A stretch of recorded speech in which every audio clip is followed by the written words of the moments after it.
Morning, members. It's the appointed time. So this is the meeting of the Subcommittee on 3 pieces of subsidiary legislation relating to designation of frequency bands and spectrum utilization fees. We have a quorum, so let's get started. We first invite the government officials to join us.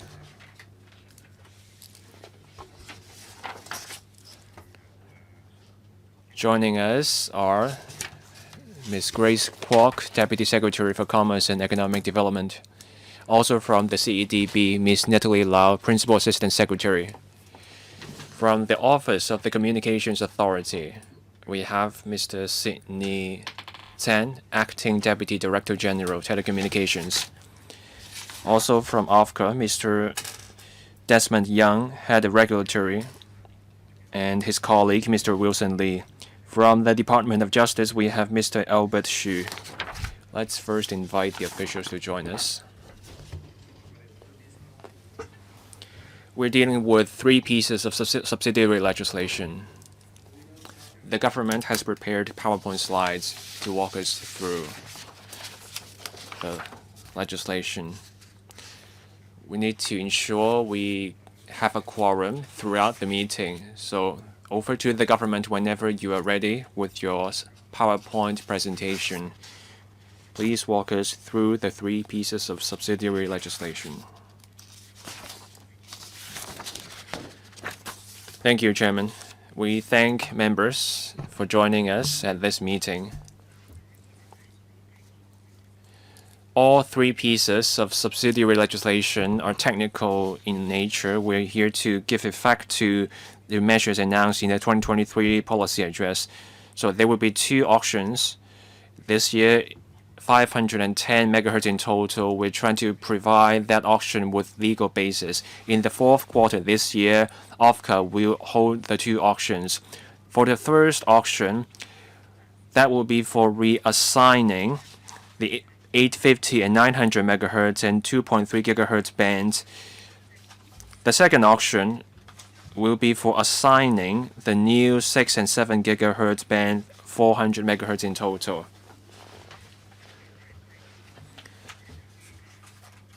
So there will be auctions for those frequency bands. Spectrum utilization fees will be payable. After the spectrum is sold, that will be used for public telecommunications.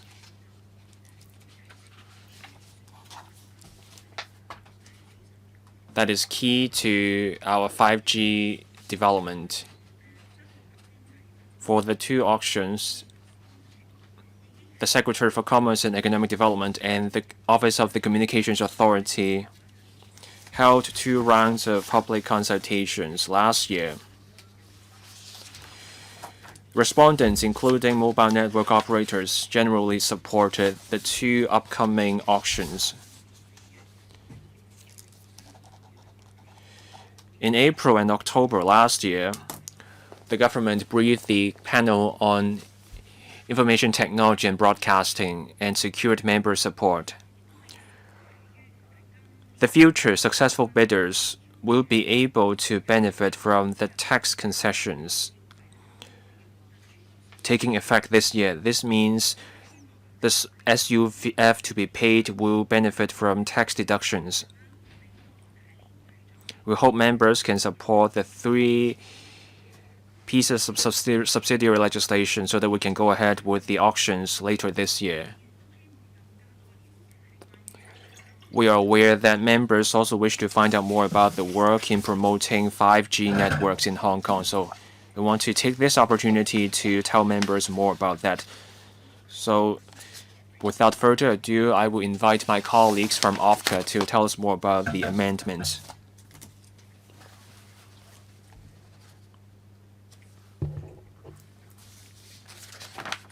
Before we come to the amendment, I want to first discuss the evolution of our telecoms network over the years. Back in the 1980s, we had the big mobile phones. They were clunky. Even back in the 1990s, it was mostly just about audio communication. And then in the 2000s, we started getting data transmission. And then with higher speed internet, people could access YouTube and other streaming services. 4 years ago, 5G came into being. But 5G is more than just high-speed data transmission. 5G is fundamentally different from 3G in several ways. With 5G, we have stronger broadband, allowing much faster download. 5G can support high data usage. For 4K or 8K high-resolution images, 5G can allow that. We can also do AR and VR with 5G. 5G is also super reliable and with low latency. This means during data transmission, the response time is shorter. This is handy in different scenarios. Online gaming or autonomous driving or remote medicine, low latency matters because that can ensure real-time communication and efficiency. Now for telecoms involving large devices, for every square kilometer, we can have up to 1 million IoT or Internet of Things devices. This can be helpful for smart cities. This can also facilitate grid management and smart meters. For 5G, we need to ensure enough supply of spectrum. In last year's policy address, the government proposed 2 rounds of auctions, altogether 510 megahertz in total of spectrum for public telecommunications. We want faster 5G networks. We have considered the views we received through the public consultations and the discussion at the ITBP. The SCED and OFCA issued joint statements on May 2nd last year and March 1st this year. This means we will be reassigning a total of 110 megahertz of band, 800 and 900 megahertz and 2.3 gigahertz. And we will also be assigning a total of 400 megahertz of frequency bands at 6 and 7 gigahertz. For the 3 bands to be auctioned, we will do an auction to assign or reassign those bands. For 5G spectrum, we have done much over the few years. We rolled out medium to low frequency bands. Now you can see the different bands. There are different blocks. For 700 megahertz, 3.3 gigahertz, 3.5 gigahertz. In total, we have rolled out 530 megahertz in total to support 5G development and possible needs with 6G in the future. In late this year, there will be 2 rounds of auctions. There will be bands to be reassigned, 110 megahertz, and then 400 megahertz to be assigned for the first time. So altogether, 510 megahertz of frequency bands for 5G development. We are amending 3 pieces of subsidiary legislation to provide the legal basis for the auctions of the frequency bands and the charging of the SUF. So altogether 3 pieces. Telecommunications designation of frequency band subject to payment of spectrum utilization fee amendment order 2024, or 106Y amendment order. And then we also have telecommunications determining spectrum utilization fees by auction amendment regulation 2024, known as the 106AC amendment regulation, and telecommunications method for determination spectrum utilization fee spectrum for auction amendment regulation 2024 106 AG amendment regulation.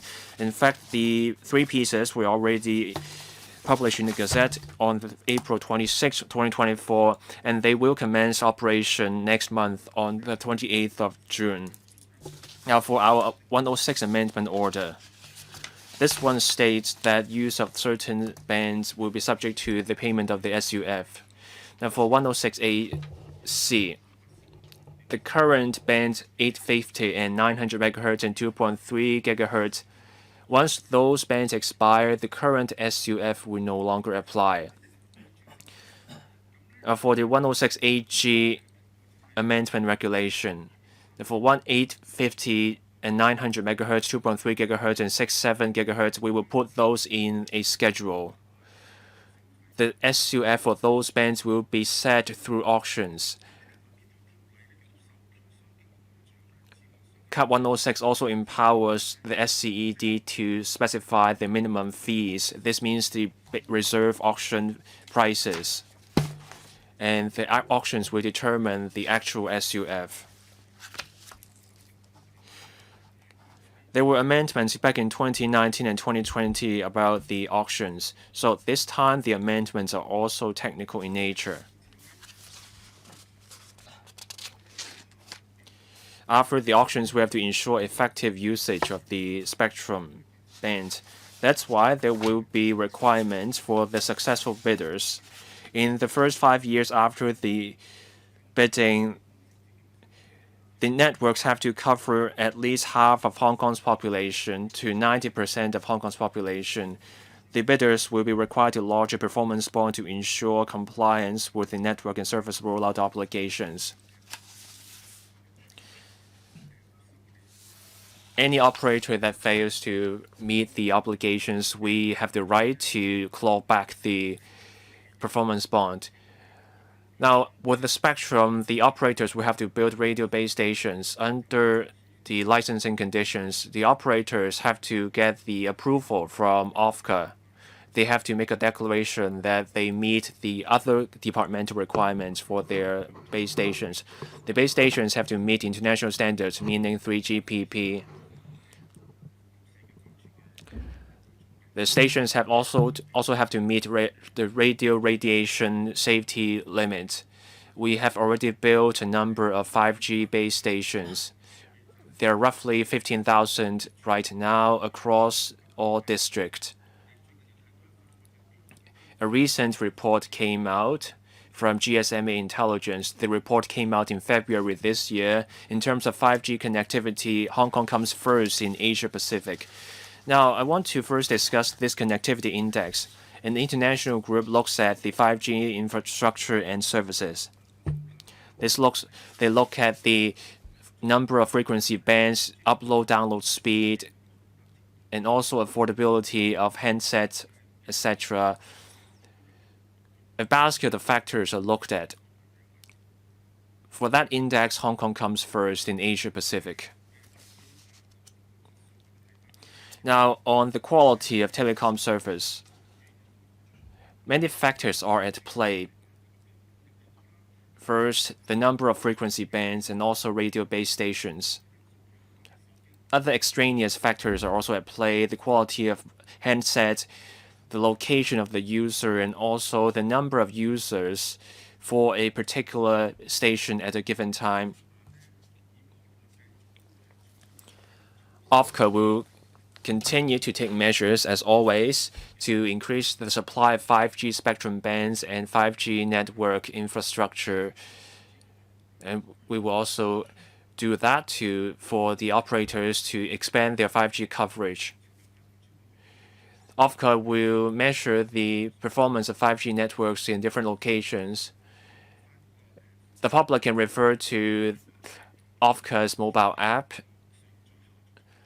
so they can find out about the upload and download speed of the 5G network at a particular location. OFCA also issues permits to mobile network operators so that they can build temporary radio base stations for large events, say for outdoor concerts or the Bun Scramble Festival.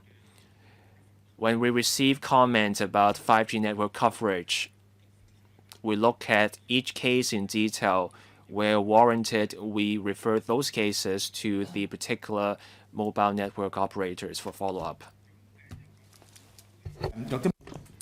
Right. We would also want to talk about some of the measures which we have put in to increase the coverage of 5G network. So, for instance, for the rural areas, including in the country parks, there are relatively fewer base stations. There are 33 in total in the country parks. We would want to increase the coverage in the rural areas in order to enhance the quality of life of the residents and also to safeguard the safety of hill walkers.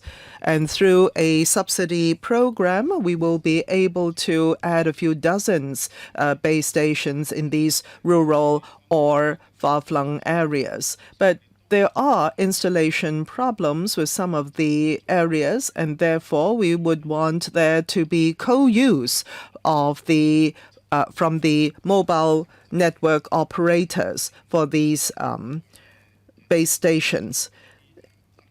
And also there are some assessments and analysis in terms of the coverage of the base stations and also in the technical side of matters. And in the second half of the year, after consultation with the industry and the stakeholders, we will be implementing the relevant arrangements, and we will be coming to the LegCo ASAP after that for funding. And we would want to provide coverage in these country parks to 80% or 90% or over, so that the overall trails, the hill walking trails coverage can reach finally 98%. And another area is the major public activity venues and the 5G capacity. For some of these venues and government buildings, there are some mobile facilities to increase the capacity. And this will also be on a co-use basis for the operators of these space stations. And this will after the works is completed, this will greatly enhance the coverage and the capacity of 5G network. And this is good for tourists as well as for the participants of these major activities. And we will continue to listen to the views of stakeholders and the industry. There are a few such sites, the AWE, the Hong Kong CEC. We have completed the relevant works there. The 5G base stations are already in operation, and we have the central promenade, the Kai-Tak Sports ground, and also the Hong Kong Stadium. We are in phases of work in putting in these 5G stations. The Victoria Park had also been completed as well in terms of its works. Now, the legislation was actually passed on the 21st of February this year at the LegCo.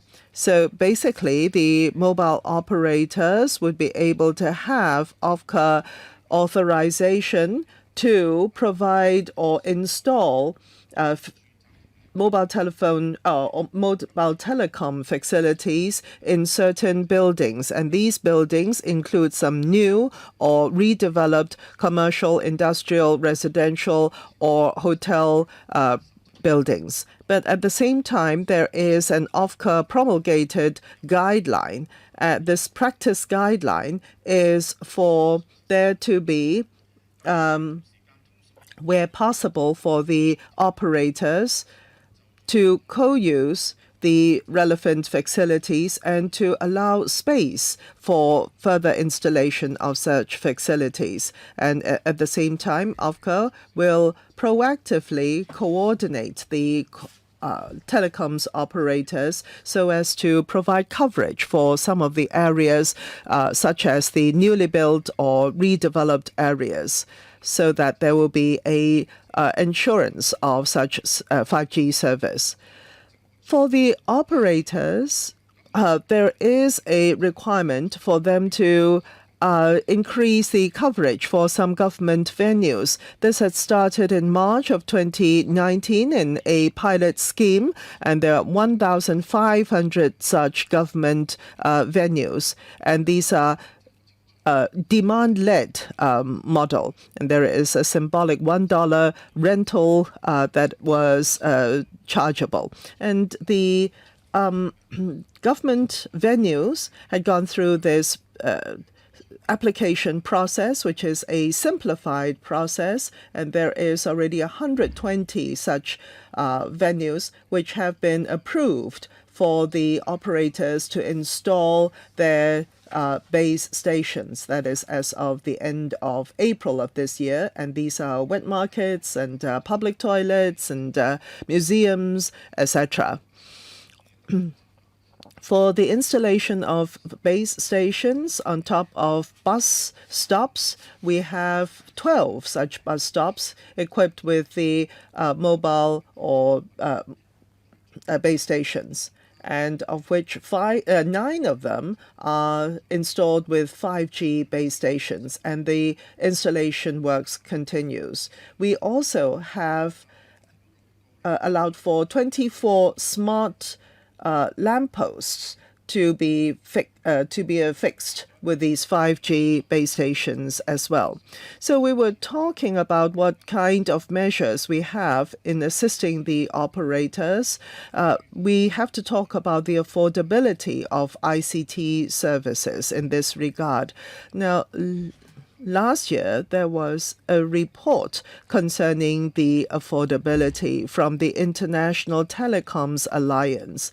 And for Hong Kong, voice telecommunication, out of the 208 economic systems or countries, we rank number 1. And for mobile broadband service, we are number 2 around the world. And as of the end of January of this year, the mobile telephone users penetration rate is 319.8%, and in terms of fees and costs, we are relatively low within the Asia-Pacific region.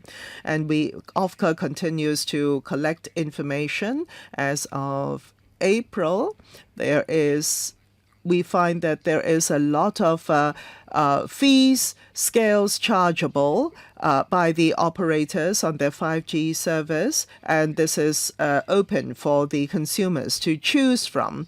And we see that for monthly 5G usage, the fee at its lowest is $100. And compared to 2020, which was average $400, this is a very big decrease. And some of the individual 5G store value cards are even lower in charge. And in January of this year, there was an amendment to the spectrum use legislation. So there will be tax deductibility for the usage of spectrum, the SUF. And of course, this is the price is fixed with the auction mechanism. So what are some of the measures that we have put into place to assist the operators and in the installation of base stations? Those are the measures, as I have mentioned. All right, Q&A time, 4 minutes each. I have 3 who have indicated they would want to ask questions, and they are Benson Look, Dr. Junius Ho, and myself. Well, thank you, Chair, for this series of auctions for spectrum. The purpose is really to raise the quality of service of 5G and also the speed of transmission of our network. And this is a good thing. And the operators will have more opportunities for investments. But what is most important is the coverage for the telecom service. And the people of Hong Kong are highly expectant. In the country parks or in the report, as pointed out just now, for some of the hill walking trails established by the government, this kind of coverage is important, where there are accidents of the hill walkers, their fatality rate, etc., how much manpower we have to deploy to to rescue, etc. All these relate to the coverage, even in transmuting to work in the daytime for Hong Kong people. The coverage often, or the connection often, is not stable. We hope that there will be improvements. For the timetable of such improvements, what would it be, please? For the telecom operators, I see that within 5 years, they will have to provide the coverage as promised. So are you talking about, and you're talking about 98% coverage of the these trails? Is it within 5 years in that case? And also, since we have some new 5G spectrum being provided to the operators, why should we not bring it up to 100%? Why 98%? Is it because it is an error percentage and it will never be completed to 100%?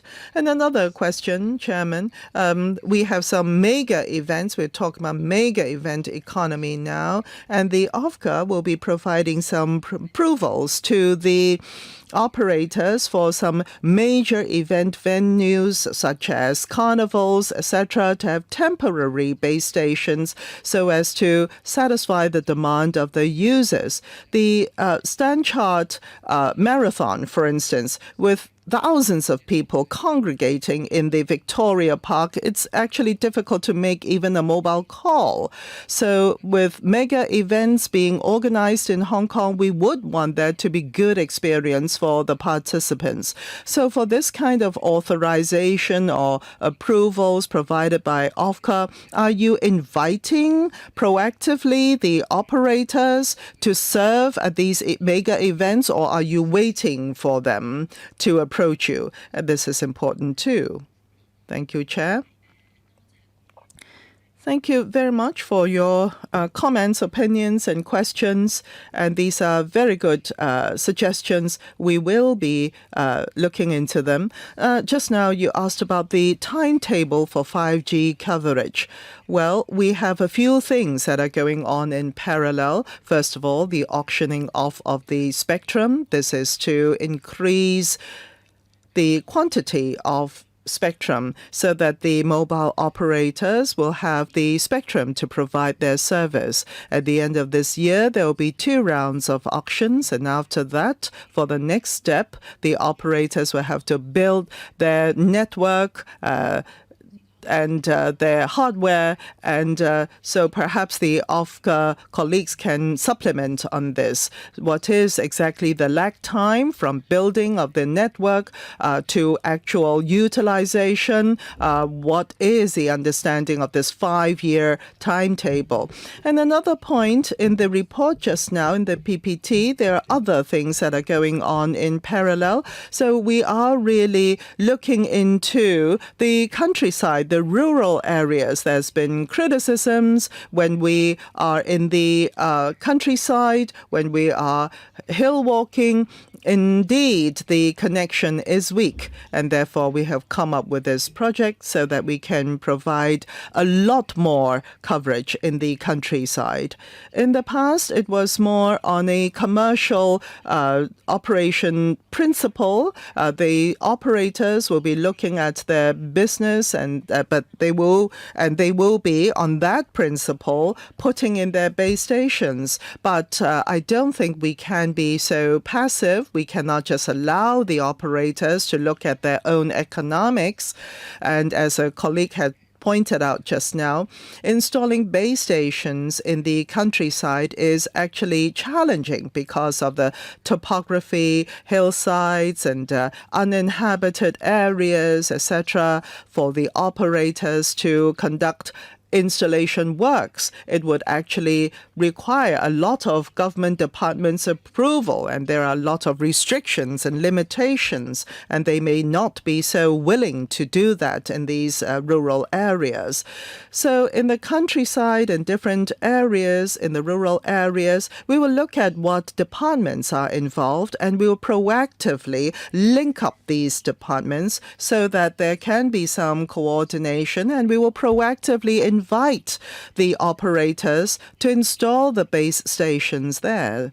And we understand that these are areas which are we do not have a lot of traffic flow, so we need incentives for them to complete the base station works as soon as possible. And we understand that these base station installation works are not easy. So we're thinking about subsidies. In the second half of the year, we will have consultations. And when we have these plans ready, we will definitely come back to the LegCo to report to you and also to seek the views of the panel. And this is about the countryside. After the consultation, we hope we will be able to come to the Finance Committee of LegCo for funding. We don't want to take 5 or 6 years before we can roll this out. We want to be able to work at pace. After the funding is approved, we go ahead and with negotiations with the operators in parallel. Now, on the venues for mega events, we have heard comments.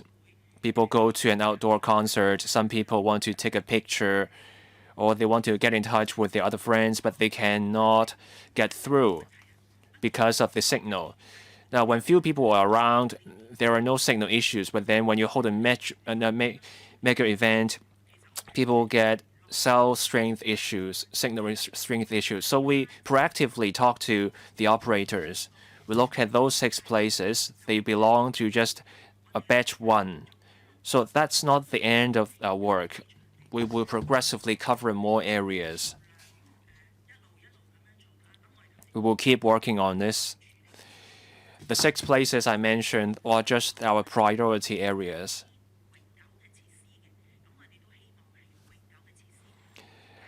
We try to put in place permanent facilities where possible. But in other areas where permanent facilities don't work, or if those permanent facilities fall short at mega events, in those cases, OFCA issues temporary permits so that the operators can further beef up their services. So we're not talking about 2 mutually exclusive concepts. We're saying that we try to put in place permanent facilities where possible. But if that is not possible or feasible or not enough, and we can allow operators to put in place temporary facilities. Now over to OFCA to tell us more. Now please also be mindful of the time limit. But the question about why 98% but not 100%, that question went unanswered. My colleague from OFCA can tell us more. So why aim at 98% instead of 100%? Is that a margin of error or is that the result after a mapping exercise? Now, this is about topography. In the new territories, there are mountainous areas. For radio communication, the signal travels in straight lines. But when you have a valley in a mountainous region, it's hard to provide full coverage with radio communication signals. Now, there are 33 radio base stations at country parks, but then in valleys, a small number of valleys may be outside network coverage, so we try to use low frequency signal. Now we have 700 megahertz for 5G. With low frequency signal, the coverage is wide. People in distress just need to get help. They don't need browsing the internet. So we try to improve the coverage of previously uncovered areas. Still, 2% of the areas cannot get the signal coverage because of the topography. It's about the terrain. I know you have done your best.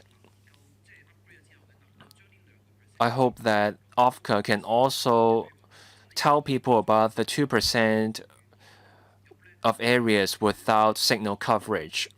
If people become aware of the blackout areas, people will be better prepared. Dr. Junius Ho. I fully support the amendment. I don't see any major technical challenges. want to find out more about the upcoming auctions. So what requirements are the successful bidders expected to meet? We want to ensure effective 5G and 6G services in the future. We want to be able to cover that 2% blind spots as well. The PowerPoint slides say we have 15,000 base stations. So how many extra base stations are the bidders expected to add? On the slide, it says we will have dozens of extra base stations. That's too few.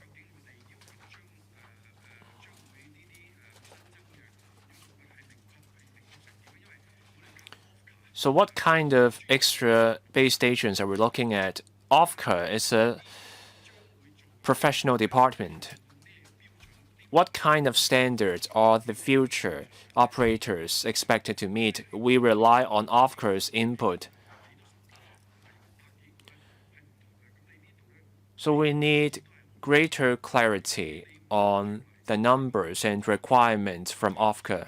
What will be the terms for the upcoming auctions be like? This matters for the investment because those base stations don't come cheap. There's a wild difference when someone is building just a few dozens or a few hundreds base stations. We need a clearer sense of the numbers. Wilson told us about the low-frequency base stations. So what are the requirements?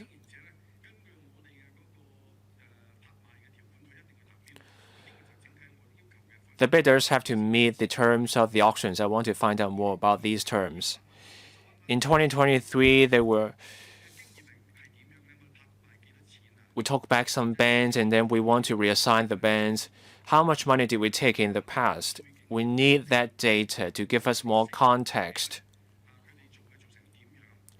so that we know what we can expect from the upcoming auctions. And then we can tell what the reserve auction price will be like. We can't tell what will happen in the future, but we know how much we took in from past auctions. Now 510 megahertz will be auctioned. Last time it was 350 megahertz.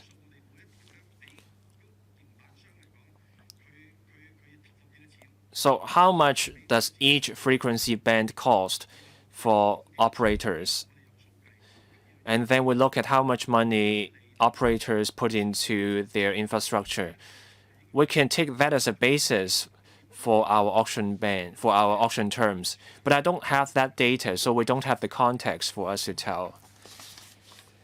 My colleagues from OFCA can tell us more about the technicalities. On coverage,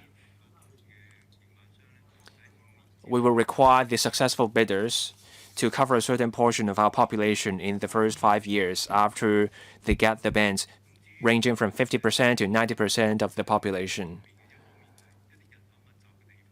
For densely populated areas, we look at the ratio of the population covered. In rural areas, however, we have other ways to encourage the building of base stations. In those areas, that is rural areas, we have to adopt low-frequency bands to expand the coverage. The requirements in rural areas are different from those in urban areas. In densely populated areas, you look at coverage and usage. But in rural areas, the signal is there for people in distress. People need to make a call for a short phone call so that when people are in distress, they can get help. So coverage matters more than usage in rural areas. We have to find the right spots in rural areas. In those parts of the city, power supply and the terrain may make coverage challenging. with broadband internet, we need not just power supply, we also need fiber-based cables. Laying those cables will take time and bring technical challenges. We're also thinking about other ways, such as microwave transmission. But power supply remains a challenge. Without power supply, it would take a longer time to achieve or build any facilities. Now, on the cost and the money we took in 2021, we had auctions. We auctioned off several different bands: 850 megahertz, 2.5 gigahertz, 4.9 gigahertz. So here are some numbers for each frequency band. It's $5 million per megahertz to $9 million per megahertz. So the price varied depending on the frequency bands. The reserve price ranged from $3 million to $5 million per megahertz.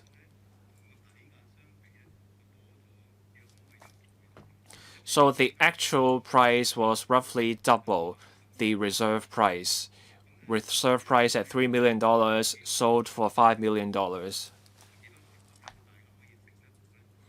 You look at the megahertz, and then you look at the price, you can tell how much money the operators invested in the spectrum in 2021.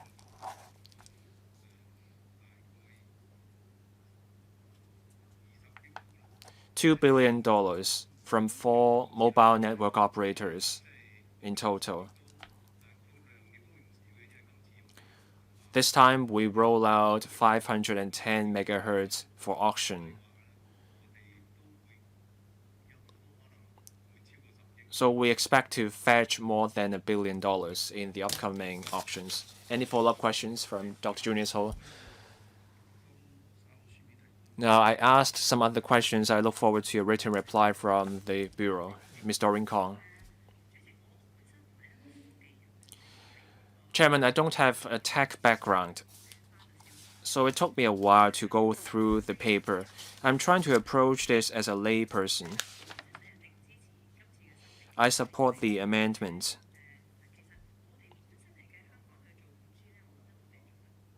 We are doing well in our 5G network over the past few years. It's fair to go for auctions for the spectrum. 5G offers fast connection, but people sometimes want something plain and simple, not necessarily 5G. So when we have more 5G services, are we also driving up the telecom service prices? Say an old lady may not need 5G, they just want to be able to call their granddaughter. When we have 5G services everywhere in the city, will that restrict the choices for some people because they are forced to accept the pricier plans? And people may be able to get a plan for less than $100 now, but then they may have to put up with pricier plans in the future. Just then, the PowerPoint slide said surveys were done. Surveys were done about the prices charged by MNOs. So can the Bureau keep doing this kind of surveys?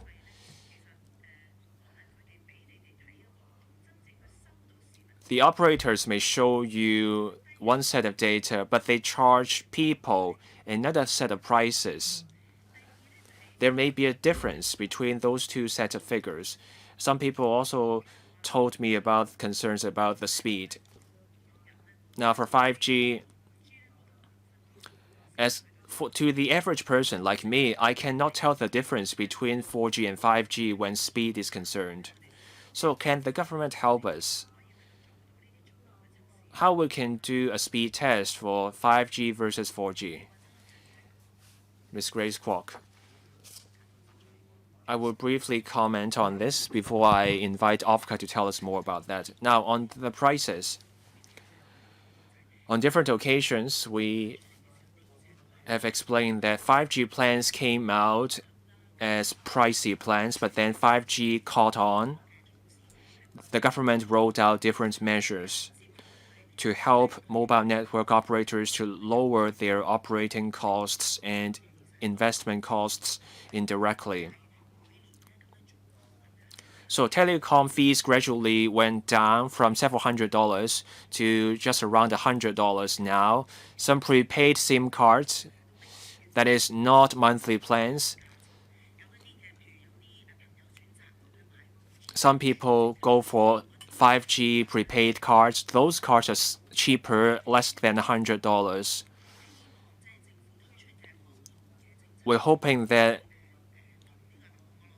with government policies and measures and better coordination with operators, the prices can go down further and people can benefit. Now, just to share something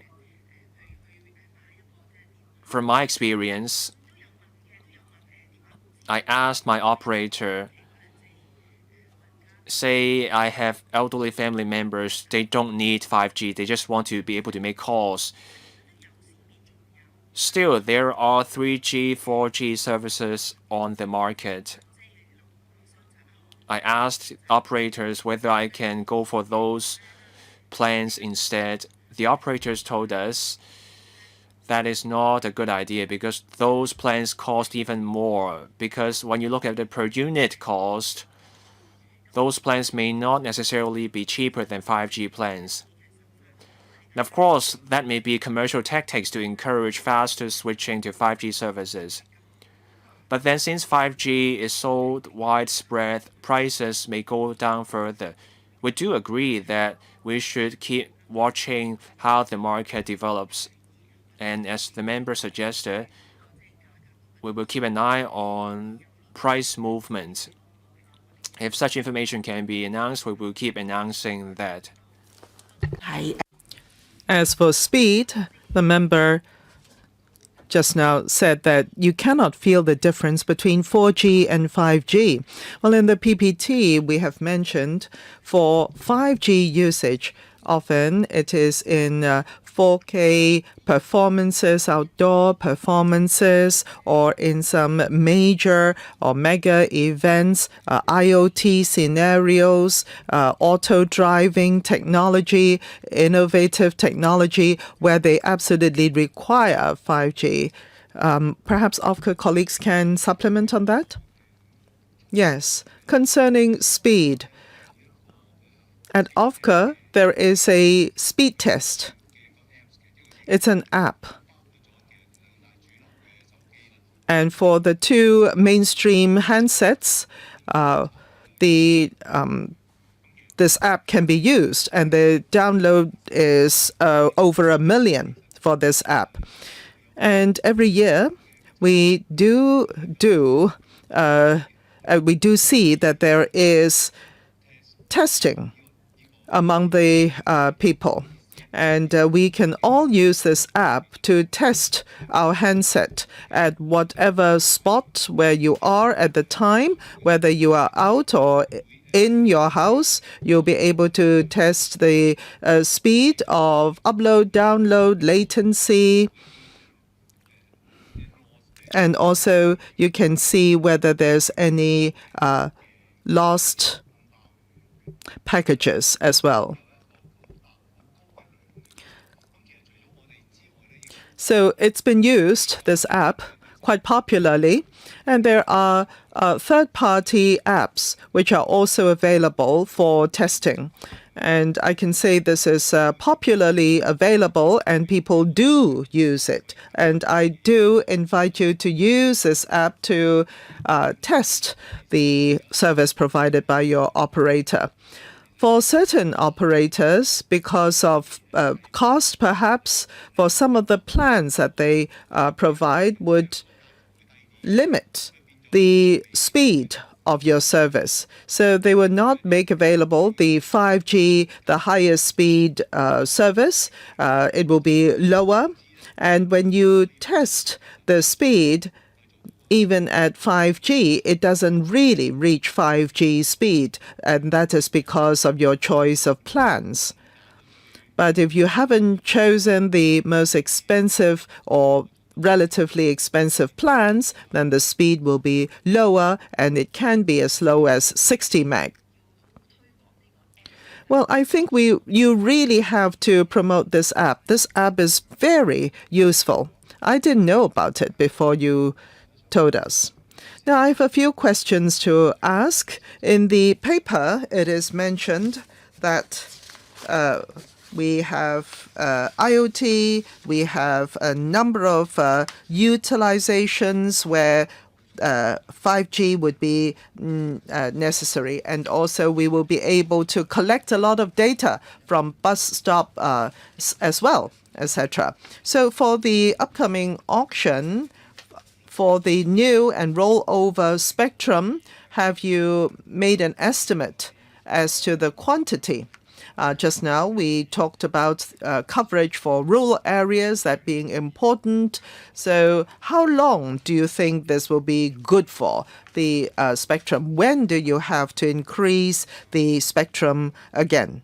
Now, just now, Junius had asked the question about the reserve price. Now, the reserve price is relatively lowly set, and there can be payment in installments and tax deductibility.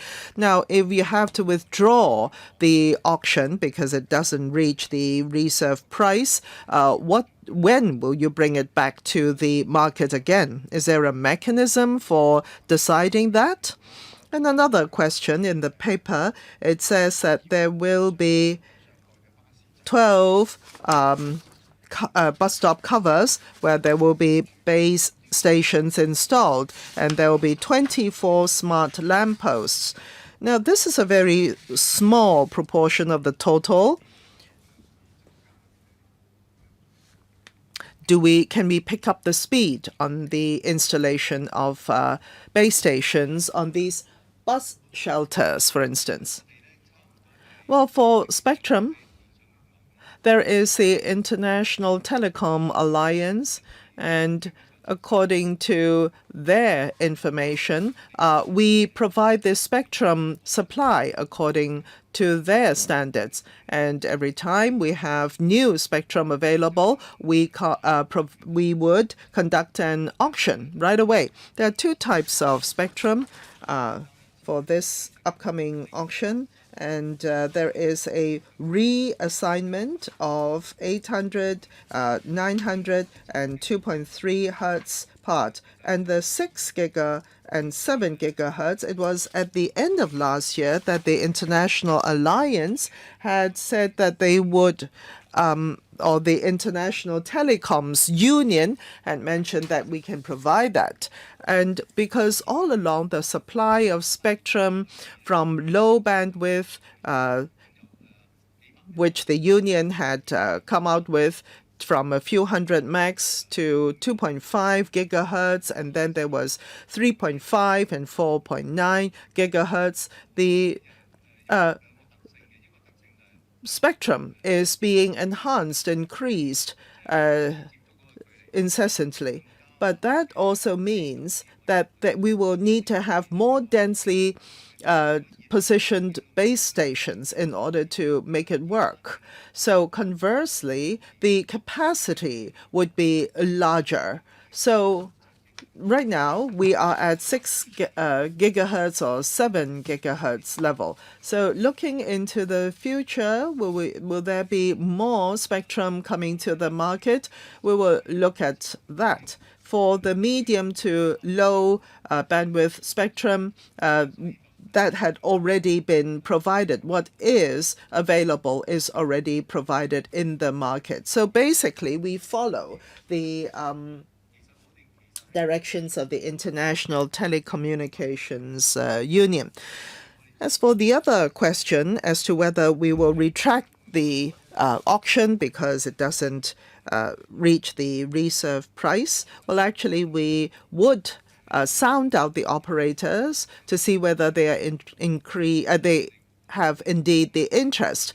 And we do see enthusiasm among the operators. They want to do more business with more bandwidth, with more spectrum. So we do not foresee having to retract the auction. Well,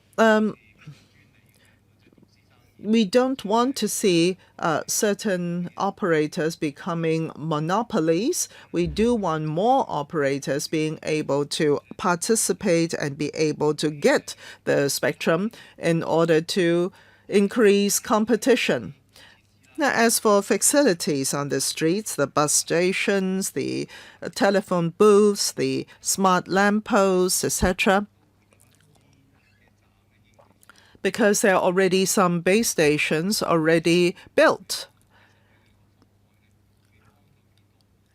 And they will have to the operators will have to look at the coverage of such base stations, because bus stations are really at ground level. The coverage will be much less. So they will have to consider such factors. For the bus stations, perhaps they will be more in the densely populated areas where people are moving at ground level, because for indoor coverage, it really is reliant on high altitude base stations. So for bus stations, they wouldn't be too helpful. So the operators, they will have to consider the distribution and design of the base stations. Now, in the future, where there are more capacity needed at ground level, perhaps the operators can consider more usage of such bus stations and smart lampposts. On the question of having to retract the auction, falling short of the reserve price, is there a timetable? When are we obliged to or want to come back to the market with a fresh round of auctions? Well, actually, every year we would sound out the operators to see whether there is interest. If there is interest, we can at any time come back to the market for auctions of the relevant spectrum. So we continue to feel the pulse of the market. All right, that was the first round of questioning. There are 2 members who would want to ask questions again. 3 minutes for this round. Benson Look. Just to follow up on the question, for the timetable for enhancement of service after the auction had been conducted and the bidding won, the commitment for network coverage, that's important. Now, I see that it is 15 years for the usage period for the allotted spectrum. And just now, the administration had mentioned a very good objective, 98% coverage of the hill trails and also the countryside. If we can really feel enhanced service, how long will it take? It's all about timetable. All right. OFCA colleagues can perhaps talk about in their past experience for the operators after the auction, whether they were able to come to the market with the newly acquired spectrum for public use. What is the lag time? Well, they are obliged to, within 5 years, live up to their commitment of coverage. For if there are new operators, we think that they will have to have sufficient time. In the past few auctions, it was really the 4 existing operators which have won the auction, where they are already providing that particular bandwidth, and with the right equipment already in place, they can provide the coverage well within 1 to 2 years, say. But of course, we have to consider the possibility of new entrants to the market. We therefore cannot set the time too short. Otherwise, it will be forbidding for new entrants. Of course, it also has to do with the maturity of the spectrum and the equipment concerned. 6, 7 gigahertz are new. It is newly introduced globally. And therefore, the tower, telecom tower, and also the handsets, these will have to be developed in commensurately. So the handsets that are available in the market will have to be popularly available enough for there to be meaningful usage. So for new spectrum, it might take longer for there to be a better or full service provided. What about hiking trails? So should I take it to mean that in 5 years we can cover 98% of the hiking trails? We will use low frequency bands for hiking trails.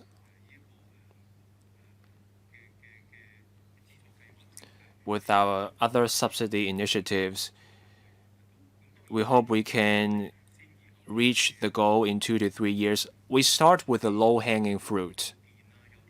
So for places with power supply and more feasible, we're working with other departments on those areas. So for some hilltop areas, there are already transmission towers, already with power supply, radio transmission. We try to make good use of those places first to improve the coverage in a meaningful way at speed. Dr. Junius Ho, thank you. I'm looking for more details. I asked for some information, so I'm hoping the government can provide us with more information after the meeting. Now, for our telecoms market, how big is the telecoms market? We have 20 million handsets in Hong Kong. For monthly plans, let's start at $100 per month or $400 per month. I'm dividing that by 2, so $250 per month. For an entire year, that's $60 billion in revenue through monthly telecoms or phone plans fees. The auctions will fetch $2 to $3 billion for the frequency bands. Investments to the tunes of $2 to $3 billion. And then there's construction installation, roughly $2 billion. And then you also have to pay the staff at the telecoms operators. We have 112,000 such workers, $15,000 average monthly income. So for a year, that's $20 billion. You put that together with the auction, installation, construction, altogether $25 to $30 billion. But the market is $60 billion. There is a lot of profit to be made.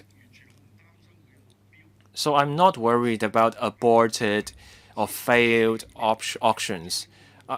I don't mind people making money, but I need to make sure I get what I want. We shouldn't just aim for the first in Asia in connectivity of IoT. We need good connectivity and good coverage.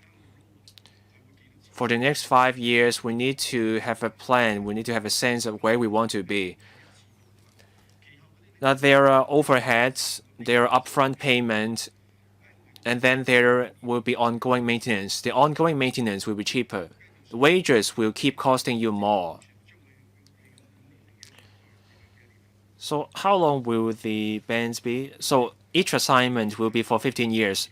That's a vast amount of profits to be made.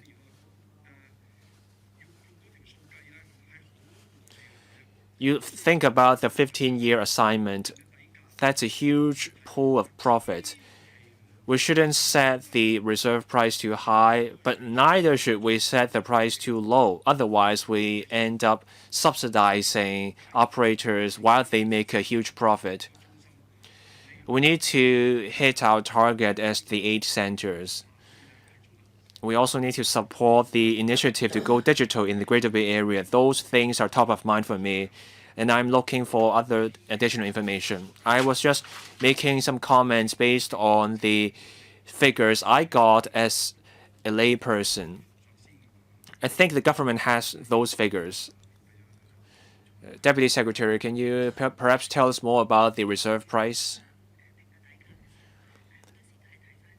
The SCED had regard to the market demand when he set past auction reserve prices. We want telecom operators to provide better services and invest in infrastructure. So we try to set a lower auction reserve price. We also note the members' other concerns raised. Let's see if other members wish to speak. If not, so we have concluded the policy discussion. The members expressed support for the amendments to the subsidiary legislation. So we now come to the clause-by-clause scrutiny. Members, please refer to the subsidiary legislation. We first look at the Chinese text. Our legal advisor will look at the English text at the same time. A reminder to the government, please refer to the marked up copy provided by LegCo. And please also quote the page number in the middle on top of each page. Can we get the government to first walk us through the amendments? Now we first look at CB number 1629/2024-01. This is the first piece of subsidiary legislation.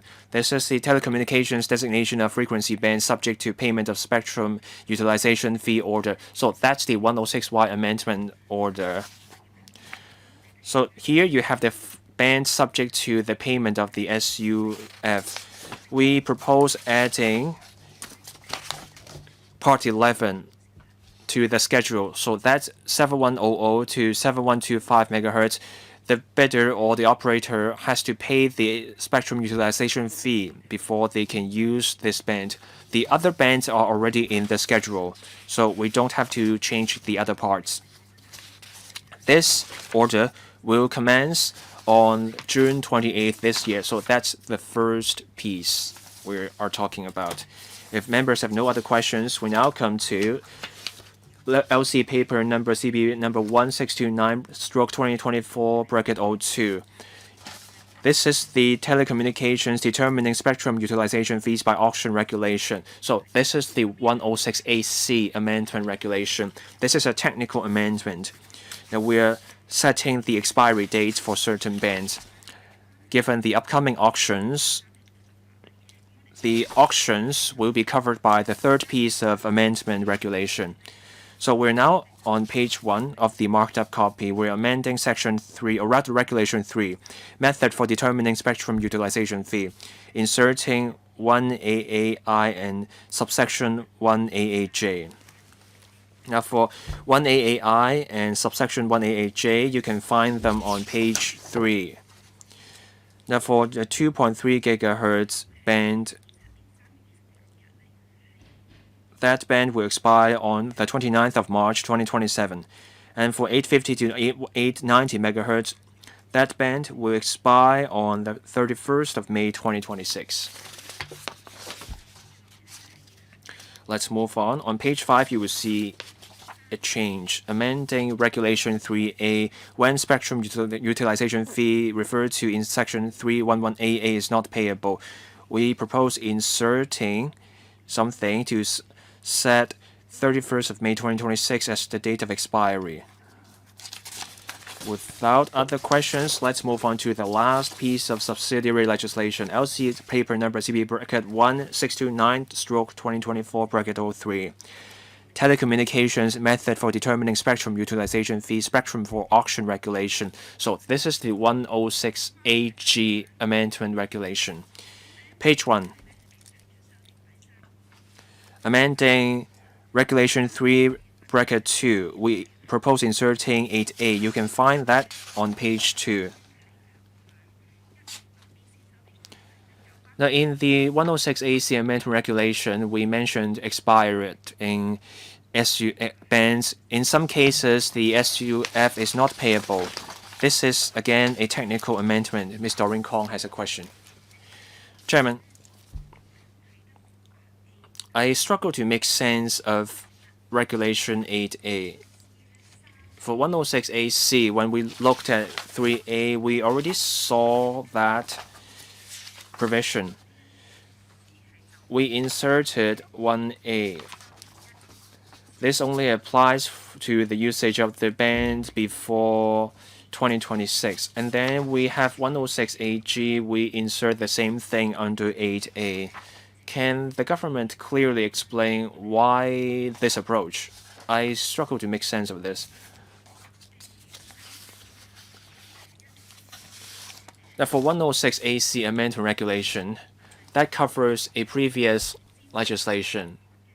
That covers the old way of auctioning spectrum bands. Now, for bands that will expire,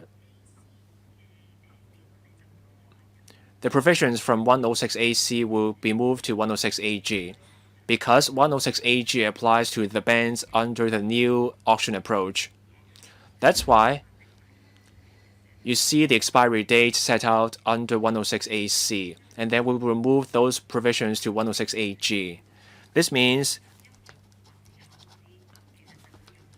for bands after 31st of May 2026, 106AG will apply instead.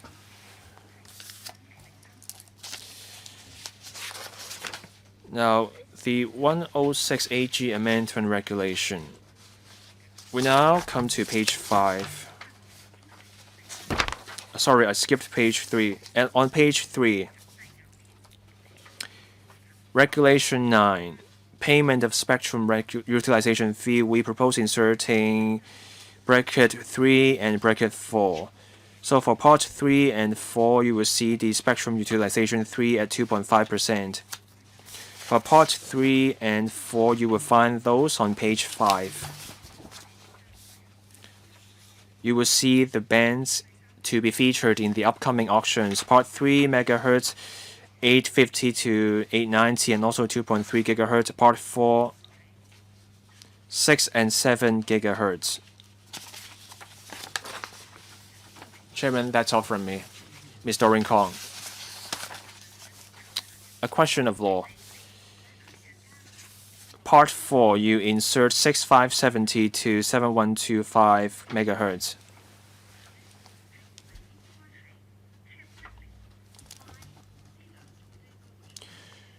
Am I supposed to see that under Cap 106Y as well?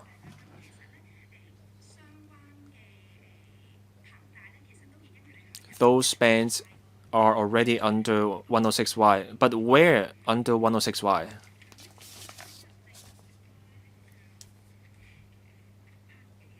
Which part?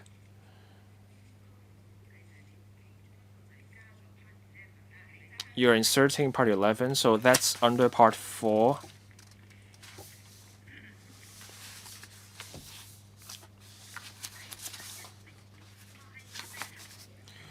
Part 7 under 106Y. Items 3 and 4, 6570 to 7125, 7100 to 7125. Is that in part 11 under Cap 106Y? We're inserting 7100 to 7125. So that's also covered. Yes. Thank you. Just want to make sure that's in order. Questions from other members? Legal advisor. Thank you, Chairman. We looked at the English text, no discrepancies between Chinese and English versions. So we have now concluded the clause-by-clause scrutiny. Now we come to the question as to whether we want to invite public submissions for the 3 pieces of subsidiary legislation, OFCA and the CEDB, on the questions of reassigning the 850 to 900 megahertz and 2.3 gigahertz, and also the assigning the 6 and 7 gigahertz. There were 2 rounds of public consultations. The government said the views were mostly in support from the consultations in November 2022 and July 2023. So members, do we want to invite another round of public submissions or consultations? No. If not, so that concludes the clause-by-clause scrutiny. We now come to the legislative timetable. Our usual practice is that before the expiry of the deadline for giving notice, I will report the deliberations of this subcommittee to the House Committee. With members' agreement, on May 29th, at the council meeting on that day, I will move a motion to extend the scrutiny period of the subsidiary legislation to June 2024. And then I will extend the deadline to June 26th, and then on June 14th, I will report the deliberations to the House Committee. The deadline for giving notice for any amendment will be June 19th this year. If members have no question, that concludes our deliberations. Thank you.